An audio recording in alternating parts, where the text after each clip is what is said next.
you got two of us. Higher ed is so much cheaper. There you go. So there's 58 FTEs, and it only costs 3.9 million. That's pretty impressive, considering we just went through our budget thing and that's doing just how 31. much comes out of Title I funds. That's just what comes out of Title I. So we supplement those? Is that what you're saying? They're not full paid? No, they are full paid, but generally we don't allow schools to move more expensive teachers on to district funds and put the less expensive teachers on Title I. Nonetheless, because of attrition, when you have an opening, you move a more expensive teacher in there. So typically Title I teachers don't cost as much money as the average teacher in the district. And that helps you then have more help with kids? Right.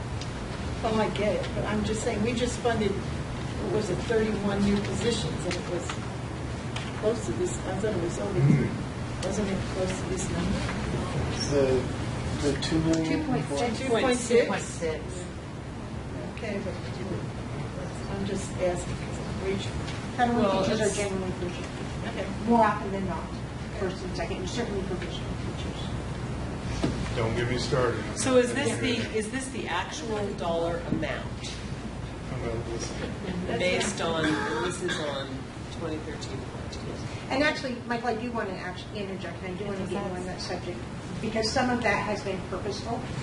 Because if we are trying to impact change in schools that have been historically low performing, a change of attitude, a change of training, a change of inspiration, a change of enthusiasm is essential if we're going to get a school to turn quickly when that is necessary. So it is by design that we select newer teachers to enact that. So in fact, they're not less qualified; they are uniquely qualified to do that. And I see where that's happening, and I'm okay with that.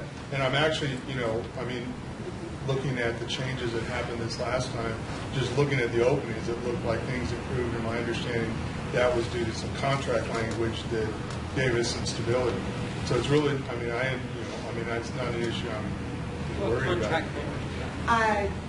Being able to offer as present staff positions to persons who were one-year contracts.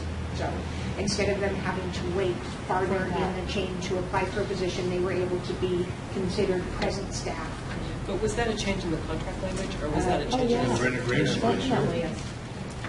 Because I am asking because that tension between priority to present staff and the program needs has existed for as long as I know. Well, you didn't have people knocking down the door to get into the Title I schools either.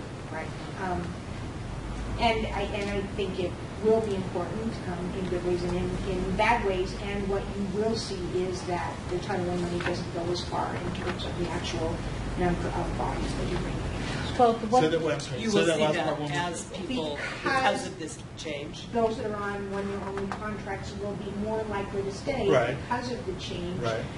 You're not going to have openings where first-year teachers are coming in. Right. These are going to be the same teachers who will continue to be paid on Title I if there is no attrition, and the number of bodies that you're going to be able to support with that will go down. Their costs will go up. Their costs will go up. Then what happens? Then what happens is that you have less buying power. Wait. But how does that happen? If you already have the amount of teachers that you need, and because those FTEs are assigned based on student numbers. Not Title I. Title I is based on the decision that's made at the building level. Yeah. At the school level. So all these FTE are school choices They're school choice. from Title I. So let me just be clear. So you're talking about the teachers that were on one-year contracts, they now have that priority to present staff.